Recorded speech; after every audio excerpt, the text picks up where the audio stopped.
True love, romantic love, romance. What is unconditional love?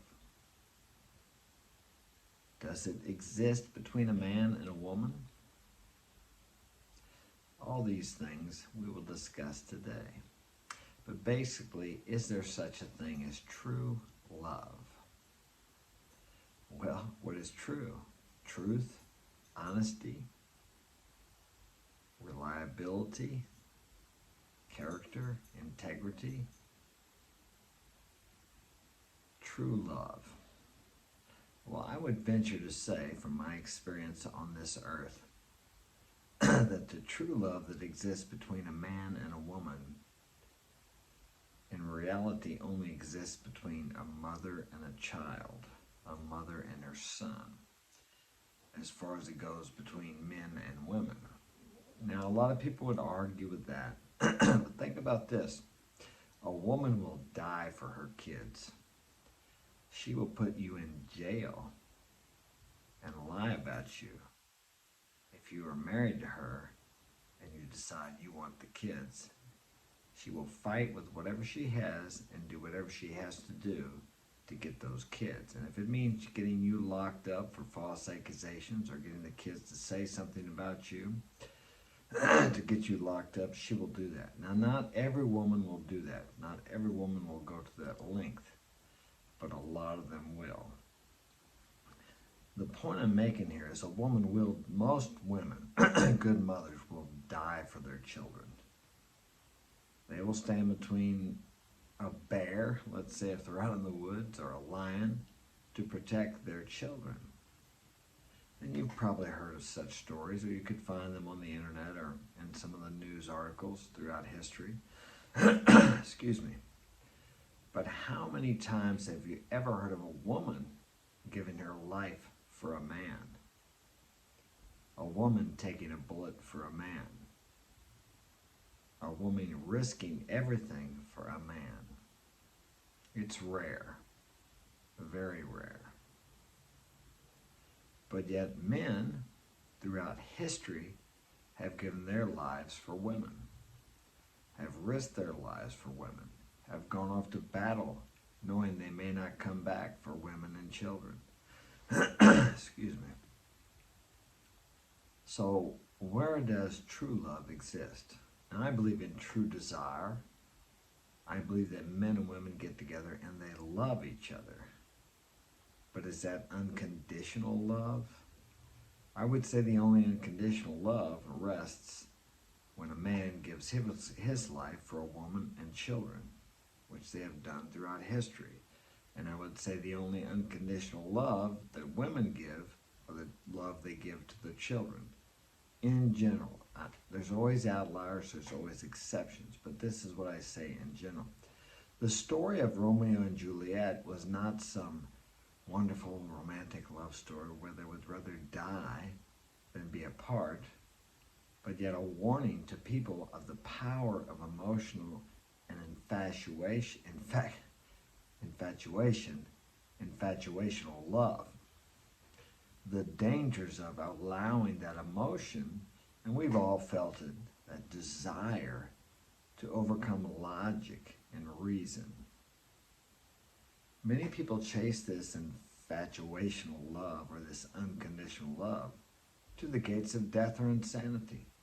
Look how many men have eliminated themselves because their lover, who they thought was their soulmate or whatever you want to call it, left them empty and distraught and believing that there was nothing else worth living for. So they made took a permanent solution, let me see, how does this work? I've forgotten this. It was a permanent solution to a temporary problem. Yeah, there you go. When they decide to eliminate themselves. Because of emotion, because of some expectation they had that wasn't met. They decided that life wasn't worth living. And maybe this has happened to them more than once. But the reason this has happened to them, that they have hit these depths of despair when it comes to romantic relationships, is that they believed in this true love, this myth of the one, this myth of unconditional love. And that's not to say that men and women don't get married and they stay together all their lives and they believe that the one they're with is the one. And for them, maybe that's true. But for the majority of us, there can be many ones. This was the one. Let me tell you how many ones I've had, about 5 or 6 of them. And they all feel like the one when you've had a relationship with them and that relationship is broken apart for whatever reason. In my case, I walked away because of infidelity or because I wanted to experience other people. When you break up, there's that feeling of disconnection. It's a chemical reaction. You have somewhat of an attachment or an addiction to the person. And it's really hard to get through that and get past it, but it does pass and it does fade. All the pleasure you got from that relationship, in contrast to that, when you break up, a lot of times you have to go through a similar amount of discomfort and we'll call it pain, suffering if you like.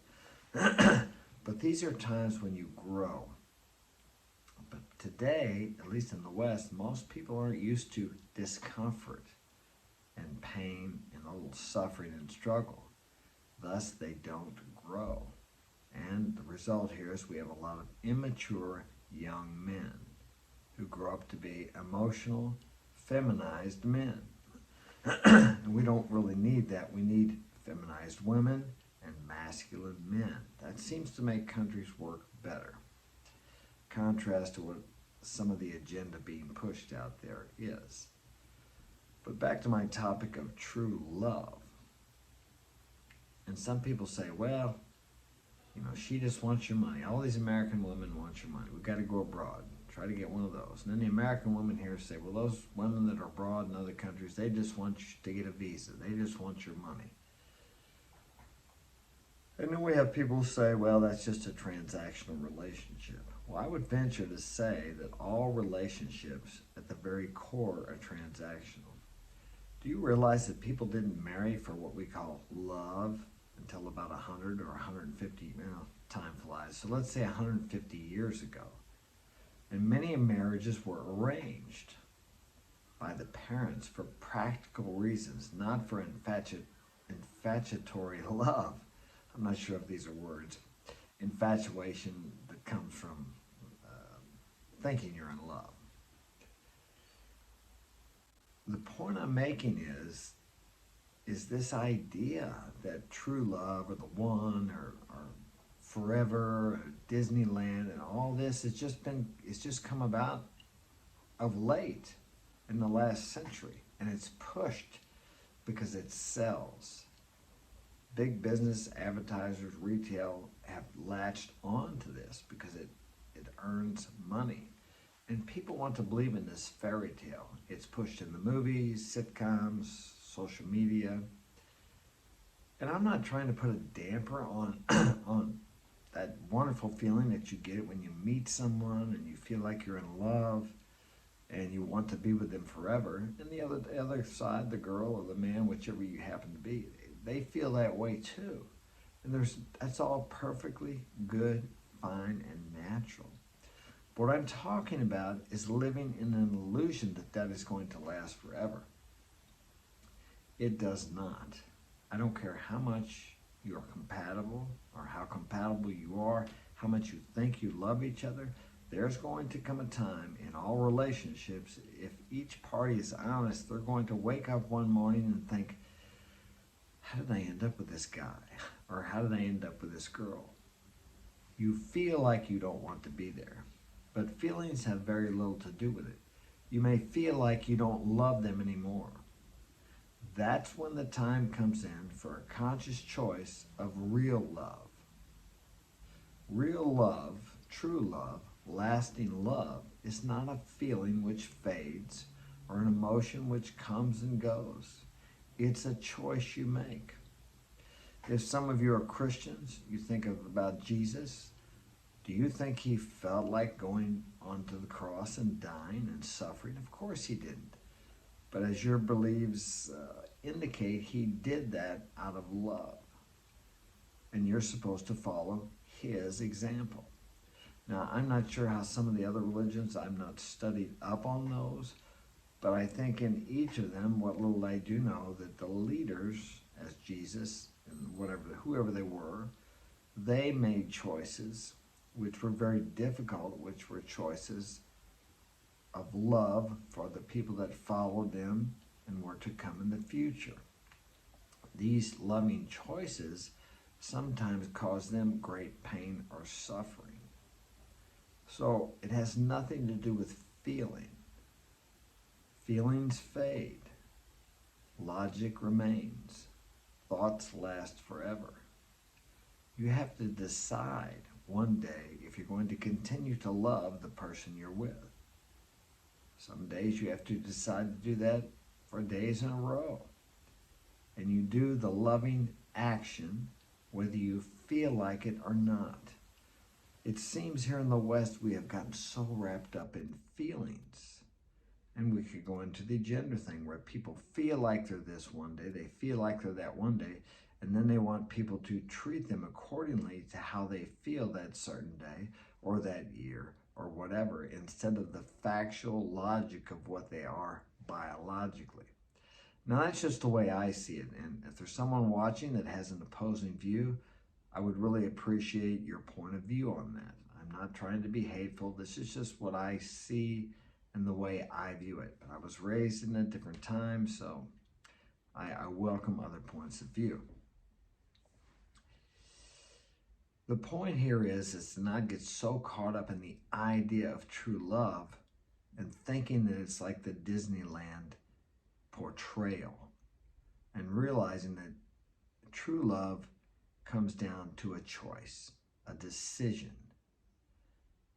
If you're out with your wife one day and someone points a gun at her, are you going to feel like standing in front of her to protect her? Probably not. But you take that action out of love.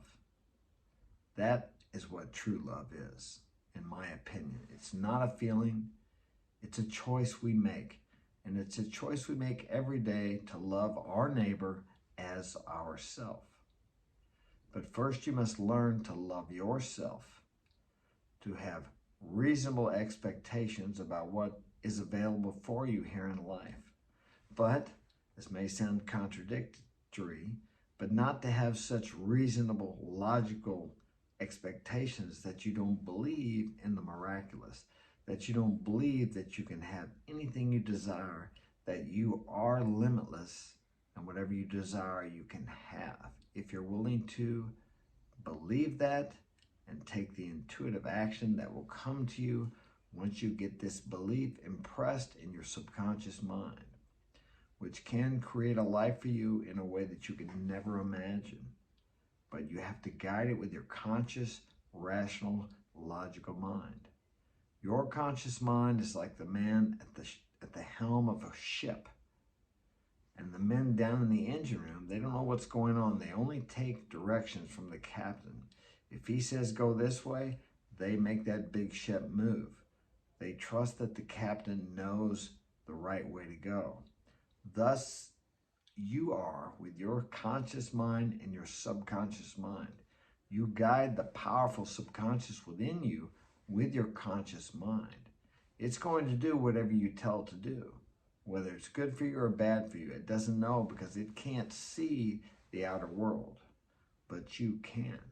So be very wise what you say to yourself, what you envision within your mind, because these things imprint and influence the subconscious mind. And in a way you don't understand, just like that ship is guided by the people below the deck that can't see, it will guide you to whatever you're focused on within your mind, whatever vision you have. So remember that, but be sensible, logical, and rational, but yet believe in the impossible. Believe in your limitless capabilities, your limitless abilities, and your limitless potential, because you are limitless and you are only limited by the limits you set upon yourself. That's it. Share this with a friend, hit that like button, and subscribe if you haven't. Leave a comment in the comment section, and I will talk to you later. Take care.